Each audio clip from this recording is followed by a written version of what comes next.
So let me start with my journey. My name is Ritu Yadav and I come from Madhya Pradesh, Bhopal, and this was my seventh attempt. I have given 6 consecutive prelims and I have not been able to clear the prelims exam in my 6 attempts. But this time in 2023 attempt, I was able to crack my prelims, then mains, then interview in one go. And I have secured All India rank 470 this year and I'll be getting probably the Indian Police Services. सो सबसे पहले जैसे मैंने बताया कि I could not clear my 6 consecutive prelims, तो prelims की बात करते हैं.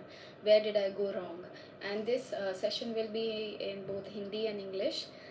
तो हम बाइलिंगुअल रखते हैं और आप भी इन बिटवीन मुझसे कुछ भी कमेंट्स में पूछ सकते हैं. जो भी मुझसे रेलेवेंट क्वेश्चन आपको हेल्प करेगी आपकी स्ट्रैटेजी में, I be more than happy to help you guys. So मैं एक रूरल एरिया से आती हूँ and then from rural area I migrated to the urban setting in 2005. I have done my graduation and schooling from St. Xavier Schools, Bhopal, in English medium. Then I have done my graduation in BCom honors and masters in finance from Bhopal only. उसके बाद मैं 2017 से preparation चालू कर दिया था. So I did my foundation course also, और 9 महीने के फाउंडेशन कोर्स के बाद तुरंत ही मैंने सबसे पहले अपना फॉर्म भर दिया. And I was like, because मैं एक बहुत अच्छी स्टूडेंट थी पढ़ने में during my school days and college days. I use to be the topper.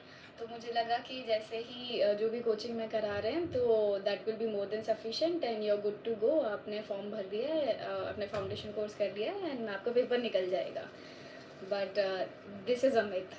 You need to, along with the coaching, you need to study the PYQs. You need to prepare all the topics जो UPSC पूछ रहा है, because through only through PYQs you'll be able to know कि actually UPSC का focus area क्या है.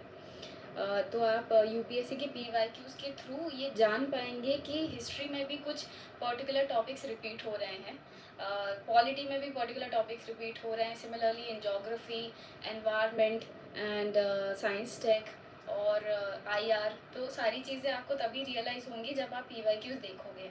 तो इन my initial 2-3 attempts मैं सिर्फ कंटेंट के पीछे भाग रही थी इन GS एंड उसके चक्कर में I accumulated a lot of knowledge. मैंने NCERTs भी पढ़ी, मैं स्टैंडर्ड बुक्स पे भी गई और उसी के साथ मैंने कुछ एक्सटर्नल बुक्स भी पढ़ी, जैसे लूसेंट वगैरह, जो उस टाइम पे रिक्वायर्ड नहीं थी. And I use to be over prepared and in those 2 hours of the exam मैं प्रेशर में आ जाती थी. और जब मैं, क्योंकि मैं PYQ देख के नहीं जाती थी तो मुझे नहीं पता था कि एग्ज़ाम का पैटर्न क्या है और कैसे एलिमिनेट करना है, वहाँ कॉमन सेंस लगाना है और अपने प्रेशर को पूरा कंट्रोल करके आपको उन्हीं 2 घंटे में आंसर निकालने हैं. And the best part about the UPSC exam is that they do not, वो नहीं आपसे चाहते हैं कि आप 200 में से 200 लेके आओ. वो बस इतना चाहते हैं कि आप एक bare minimum cut off clear करो, और वो बेयर मिनिमम आप तभी कट ऑफ क्लियर कर सकते हैं जब आप एग्ज़ाम कंडीशन में सबसे पहले जाके मल्टीपल आप रिपीटेशन में एक बार देख लेते हो पेपर को. आप अपने आप को जैसे इस बार मेरे अटेम्प्ट में मैंने ये किया कि 2023 was an exceptional paper, most difficult paper, और आप कितनी भी प्रिपेयर्ड हो उसके बावजूद भी देर आर मैनी कैंडिडेट्स जो इस बार नहीं सिलेक्ट हुए हैं. बट इस बार मैं सिलेक्ट हो गई. क्यों? क्योंकि when I looked at the paper I was like कि ये क्या हो गया है, ये सारे ऑप्शंस चेंज हो गए, एलिमिनेशन टेक्निक यहाँ काम नहीं कर रही है एंड इस पेपर में मैं क्या करूँगी. मैंने अपने आजू बाजू बगल में देखा कि सबका कंडीशन कैसा है. Then everybody was crying and सबका टेंशन वाला माहौल हो गया था. तो मैंने सोचा कि ठीक है, अब मैं भी क्या करूँगी. तो मैंने शुरू में इनिशियली पेपर को घुमाया, देखा, सारे क्वेश्चंस आइडेंटिफाई करे कि पॉलिटी से ये बन जाएगा, इकोनॉमिक्स से ये बन जाएगा, चलो 40-50 क्वेश्चंस की तो जुगाड़ हो जाएगी. बट फिर क्योंकि मैंने जो इनिशियल 5-10 मिनट्स लिए पेपर को देखने में, तो मेरा जो शॉक फैक्टर था वो वहीं के वहीं कंट्रोल हो गया. And I was constantly smiling at the paper कि अगर मेरा नहीं होगा तो किसी का भी नहीं होगा, क्योंकि सबके लिए पेपर डिफ़िकल्ट है. And that worked for me. I took my pressure of, और चाहे कितना भी डिफ़िकल्ट पेपर हो, वही स्ट्रैटेजी लगी, वही PYQ. क्योंकि मैं अपने 4थे 5वें अटैम्प्ट में I was completely focusing on the PYQ. और पहले के सारे अटेम्प्ट में मैंने इतने सारे टेस्ट लगाए, इतनी सारी कोचिंग के टेस्ट लगाए, चाहे वो विजन हो, फोरम हो, इनसाइट हो, नेक्स्ट IAS हो, सारे क्वेश्चन से मुझे नॉलेज तो बिल्ड अपॉन हुआ, कंटेंट तो बिल्ड अपॉन हुआ, और हमेशा I use to score very good in my mock test. 100 के ऊपर आ रहे हैं, 120 के ऊपर आ रहे हैं, एंड मुझसे हमेशा लोग बोलते थे कि you are always ready to clear this paper, but पता नहीं वहाँ पे I was not able to control my pressures, तो उस चक्कर में नहीं हुआ। फिर लास्ट के 5th और 6th अटेम्प्ट में I was not able to crack my CSAT exam, but फिर मैंने CSAT की भी स्ट्रैटेजी बनाई। In the last GS I scored around 98 in GS and around 72 in my CSAT paper. तो मैं इस कंडीशन में मैंने क्या किया कि CSAT के लिए मैंने फिर से PYQ पे गई। मैंने आइडेंटिफाई किया कि PYQ में कुछ थीम्स है जो CSAT पेपर में आ रहा है, जैसे कि नंबर सिस्टम आ रहा है, उससे अराउंड 10 to 12 क्वेश्चन आपके डायरेक्टली इनडायरेक्टली आ रहे हैं। सिमिलरली आप देखो परमिटेशन कॉम्बिनेशन के 4-5 क्वेश्चन आ रहे हैं, पैसेजेस के लगभग 25 से 32 क्वेश्चन आ रहे हैं, और उसके अलावा आपकी लॉजिकल रीजनिंग आ रही है, अजम्पशन बेस्ड आ रहे हैं, डेटा सफिशिएंसी के क्वेश्चंस आ रहे हैं, सिलॉग्स के क्वेश्चंस आ रहे हैं। तो अगर आप पूरा CSAT नहीं भी पढ़ते हो, प्रॉफिट एंड लॉस नहीं पढ़ते हो, एज नहीं पढ़ते हो, एवरेज नहीं पढ़ते हो, बट आपने ये कुछ टॉपिक्स अच्छे से कर लिए और इनके PYQs लगा लिए, इनका एक पैटर्न पता कर लिया, जैसे इस बार के पेपर में हुआ, 1-2 क्वेश्चन ऐसे थे जो डायरेक्ट PYQ की थीम से निकाले हुए CSAT के क्वेश्चन थे। अगर आपने वो PYQ सॉल्व किया था तो आप 5 सेकेंड में उसका आंसर निकाल सकते थे। तो this is how PYQ helps. आपका एक बहुत ही आपका पूरा दायरा जो है वो क्लियर हो जाता है कि आपको इतना ही पढ़ना है। Everything under the sun is the syllabus of UPSC, but if you study and stick to the PYQs, your life will be sorted. You will be sorted. You will not have to waste your attempts.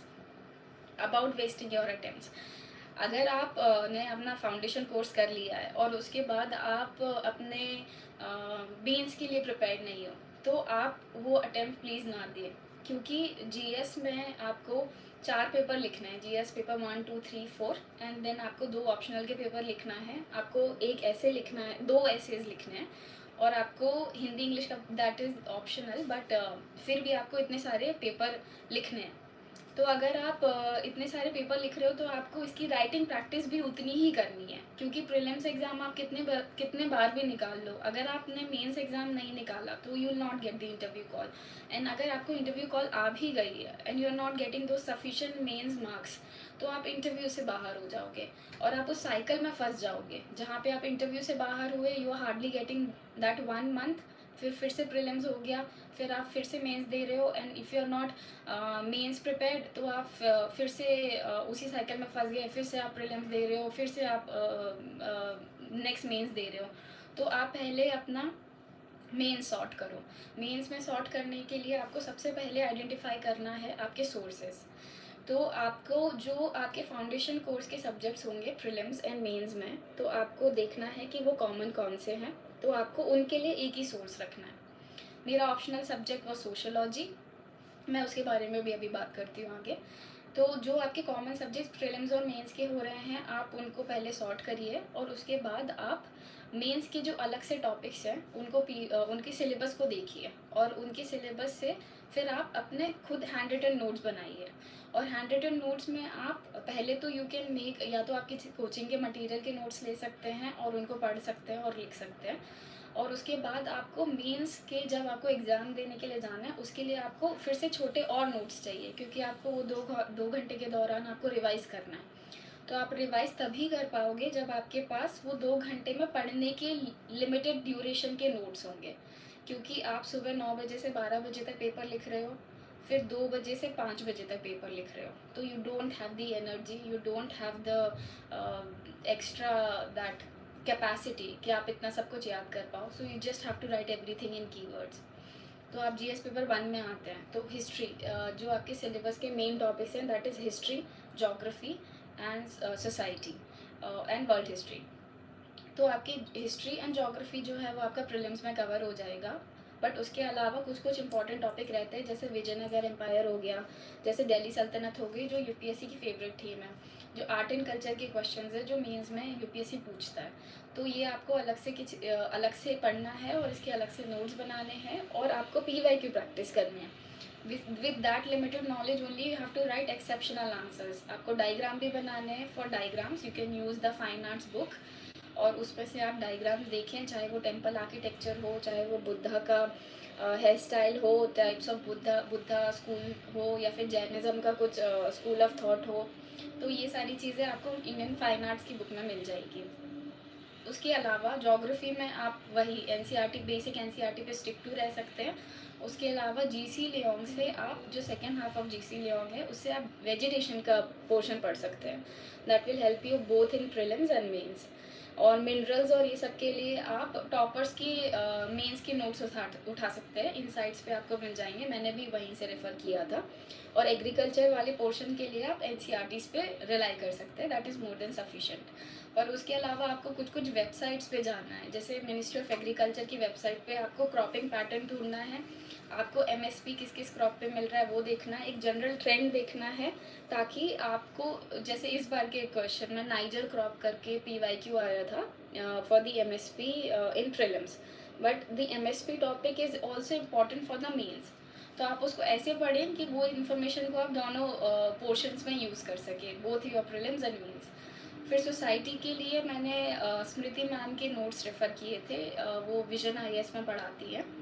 तो आप वहाँ से vision IAS के notes, स्मृति ma'am के notes refer कर सकते हैं, वो मोर देन सफिशिएंट है। मैं कंसिस्टेंट कैसे रही और मेरी सीसैट की स्ट्रैटेजी ये रही कि मैंने अपना टाइम डिवाइड कर लिया था कि सबसे पहले मैं सीसैट में 40 मिनट्स मैंने अपने पैसेजेस के लिए रखे और उन पैसेजेस में मैंने लगभग जितने भी टोटल पैसेजेस थे वो 40 मिनट्स में मैंने वो पैसेजेस पूरे सॉल्व कर दिए। और उसके बाद जो मेरे पास 1 आवर 20 मिनट्स मोर था तो मैंने 10 मिनट्स रखा था कि मैं OM मार्कशीट को भरूंगी।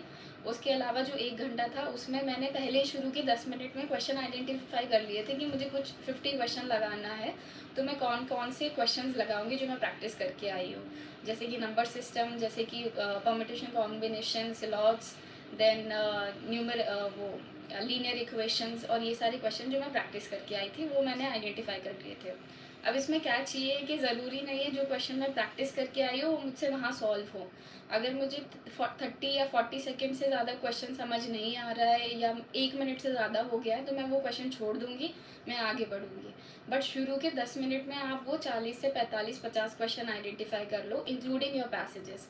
और पैसेजेस में भी आप ये देखोगे कि आपको अजम्पशन वाले करना है, नहीं करना है, इन्फरेंस वाले करना है, डायरेक्ट मैसेज वाले करना है, समरी वाले करना है, ये भी आप शुरू के 5 से 10 मिनट में आइडेंटिफाई करेंगे।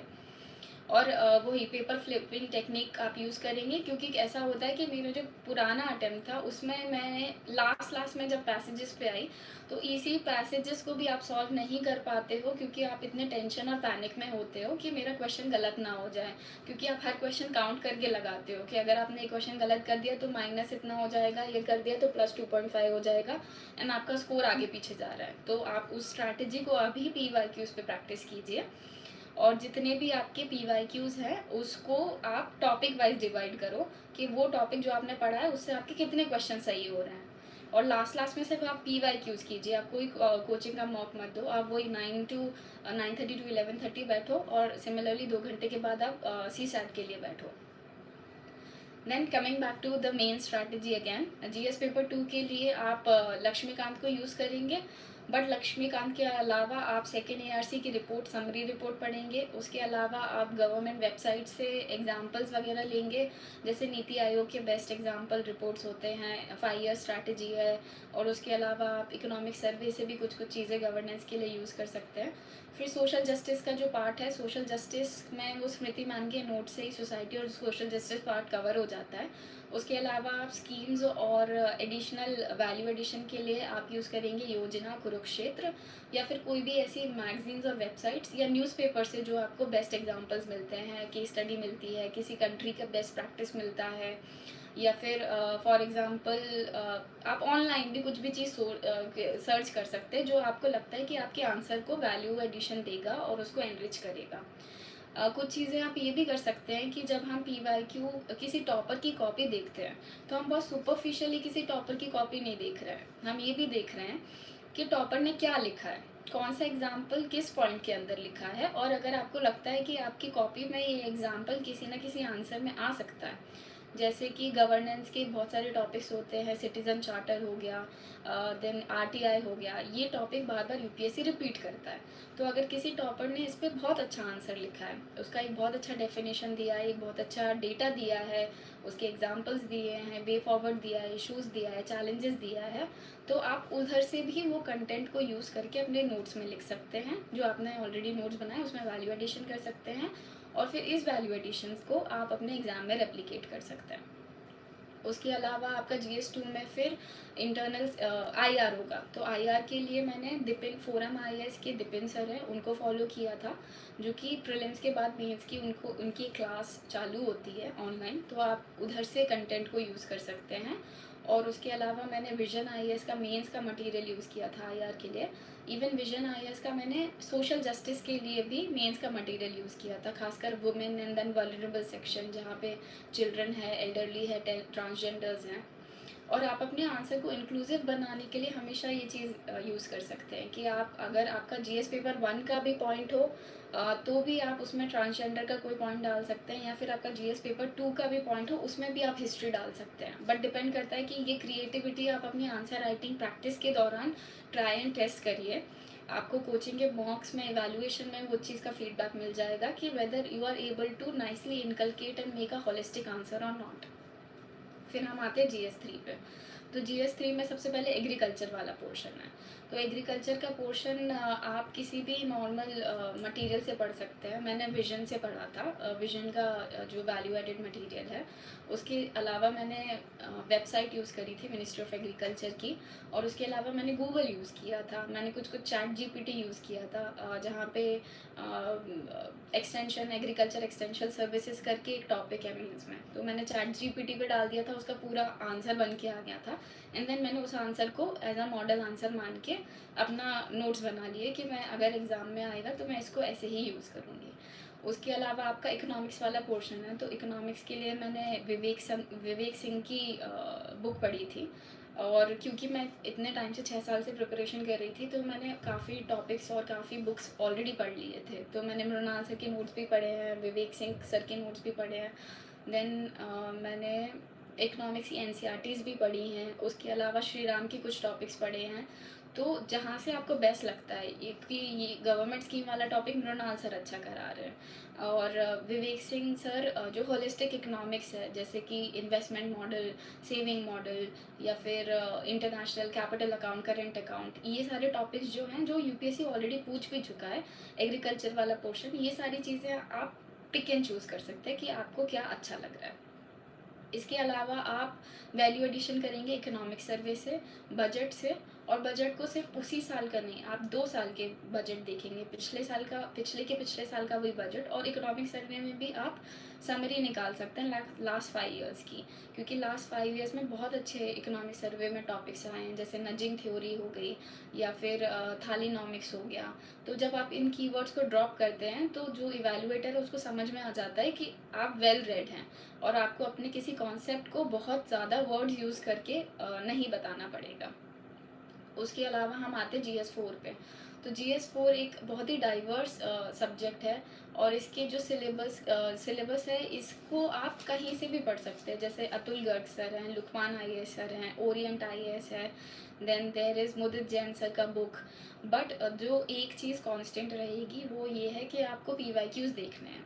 आपको वहाँ पे शॉर्ट लिखा है कि relation between public life and private life. इसका आप इवन गूगल से भी मटेरियल निकालेंगे तो भी वही निकलेगा, एग्जांपल्स वही निकलेंगे। नोलन कमेटी के 7 प्रिंसिपल्स वो तभी भी सेम रहेंगे, गांधी जी के 7 सेंस तभी भी वही सेम रहेंगे। बट आपको अपने कंटेंट को क्रिस्प रखना है। आप कहीं से भी पढ़ें, आप डुप्लीकेशन ऑफ मटेरियल ना करें, आप एक सोर्स पकड़ें और उसको मल्टीपल टाइम्स रिवाइज करें। और कि एथिक्स में बहुत ज़्यादा इंपॉर्टेंट ये है कि आपके 2 पार्ट्स होते हैं, part A and part B।